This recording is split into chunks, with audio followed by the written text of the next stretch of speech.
Bom, nós estamos aqui agora na Lua, né? Que eu vou começar a Lua com uma frase de Aleister Crowley, mais uma vez, né? Deixa a ilusão do mundo passar por ti, desconsiderada, enquanto vais da meia-noite à manhã. Do Aleister Crowley.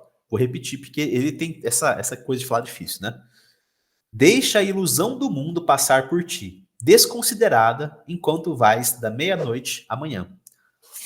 O que acontece da meia-noite à manhã? Você sonha. É a ilusão do mundo. Você não tem, geralmente, tá, gente? Você não tem cabeça, raciocínio, as coisas não acontecem. Tudo é penumbra, é escuridão, é confusão durante esse horário. Né? Até magisticamente falando, né? É um horário mágico mesmo, né? Então, deixa essa ilusão passar enquanto desconsidera, assim, basicamente, é o que Aleister Crowley fala sobre a Lua, né? E aqui nós temos exatamente o arcano da confusão, o arcano de tudo que está desconexo, né? Olha que interessante o que o nosso papiro sagrado mostra. A escuridão que antecede a iluminação. Por quê? Porque depois da lua vem o sol, tá? Aquele lampejo que serve para te acostumar com a luz. Escrevi meio errado aqui, mas tudo bem, vocês entenderam, né? É uma breve luz para que você esteja preparado para a luz real.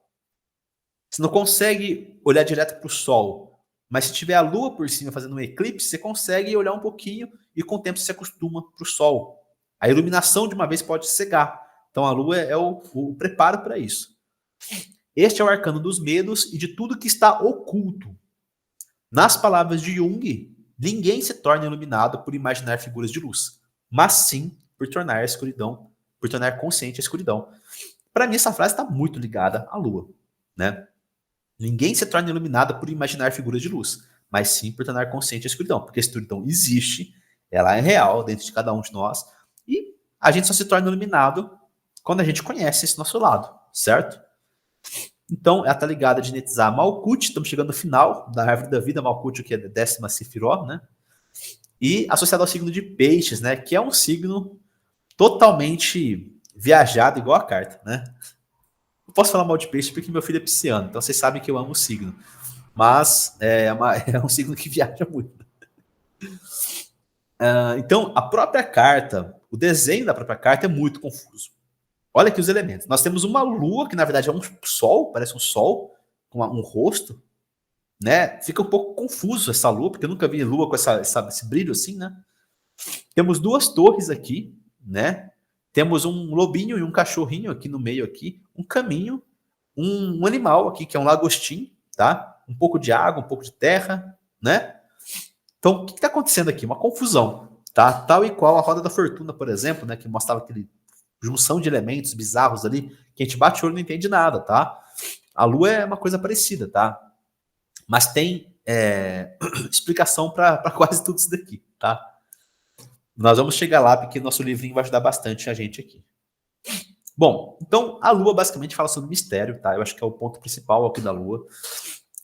O mistério no sentido do aquilo que é desconhecido, né? Eu falo aqui depois, ó, oculto e desconhecido, né? A Lua tem a sua escuridão, né? Existe o lado escuro da Lua, né? E eu lembro uma vez, uma moça fez uma leitura para mim, de tarô, né? Eu estava começando a estudar o tarô e ela me incentivava tal e ela fez uma leitura para mim. E fiz uma mandala astrológica, e na parte de saúde saiu a lua, né? E ela falou assim: "Ah, eu odeio essa carta". Eu falei: "Por quê?". E ela me disse assim: "Porque ela não fala nada". Eu falei: "Como assim?". "Não, ela fala que não tem nada para ver, nada para ser dito", né, por um lado, né? Eu não concordo tanto, tá? Mas eu entendo o ponto dela. Porque se ela fala que tá oculto, realmente, o que você vai falar a respeito daquilo, né? Mas nós chegamos à conclusão de que eu tava com algum problema que eu não tinha consciência desse problema. E realmente eu tava. Essa é a parte legal, né? Porque essas coisas acontecem muito, né? Então, depois de alguns check-ups, na verdade não foi no primeiro, né? E tudo mais, eu descobri o que estava pegando, tá? Qualquer árvore que queira tocar os céus precisa ter raízes tão profundas a ponto de tocar os infernos. Mais uma do Jung. Olha só, isso aí. Então, conhecer a escuridão é o que vai te engrandecer, né? É uma perspectiva que ainda não se vai falar sobre o assunto de fato, realista. Isso, interessante, Isa. Bom, então nós temos tudo que é oculto, tudo que é, não é consciente, né? Não chega na palavra inconsciente logo aqui. Nós temos a questão da loucura, tá? E essa loucura, muitas vezes, vem com uma loucura patológica mesmo, cara, questão de hospício e tudo mais, tá?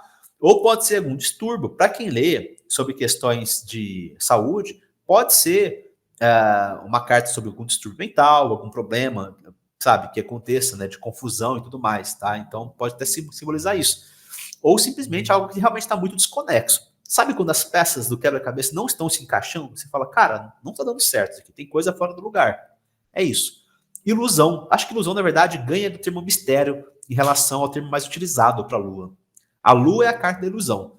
Se a gente analisar essa carta agora, olhando um pouco melhor para ela, a gente percebe que não é a Lua que está aí, é o Sol. E é até estranho que o grande protagonista, o maior elemento de toda a carta da Lua seja justamente o Sol, que é o antagonista dela. O Sol está desenhado nessa carta. É dia, porém a Lua está por cima, fazendo um eclipse. Essa é a ideia da carta, na verdade, do desenho dessa carta, né? Mas, por que não? Por que o cachorrinho e o lobinho ali estão uivando para a Lua, né? Na verdade, é por causa da luz da Lua, né? Só que a Lua não tem luz. A Lua reflete a luz do Sol, simplesmente. Ela não tem luz própria como o Sol, né? Então, até a luz dela é uma ilusão, tá? Então, quando a gente fala sobre a Lua, a gente está falando sobre tudo que é ilusão, tá? Sabe que nem tudo que reluz é ouro. É isso que a carta da Lua diz. Ela tem o brilho dela, ela tem ali aquela coisa que faz os cachorros e os lobos, né, começarem a uivar e tudo mais, porém, ela nem tem essa luz própria. Não é dela isso, tá?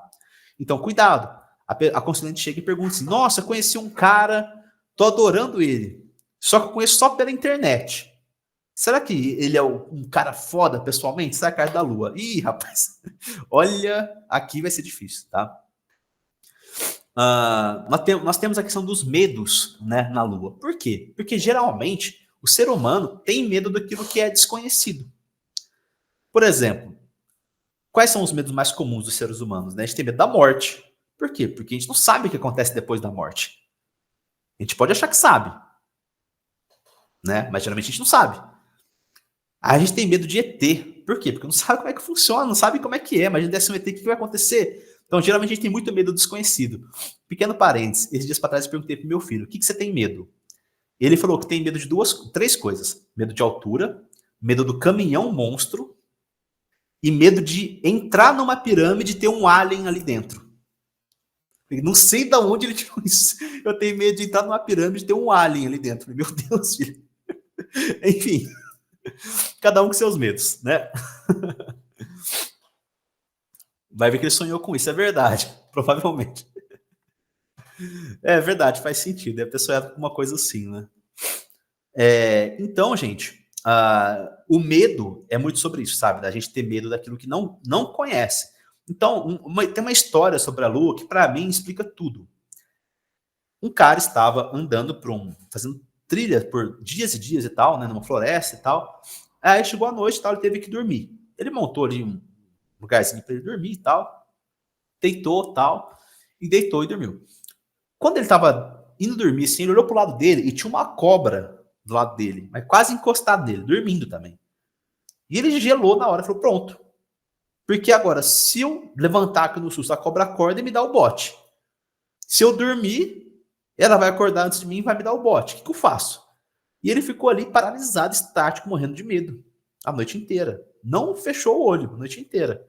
E quando o sol raiou, ele viu que era um tronco. Né? Ou seja, essa é a ilusão da Lua.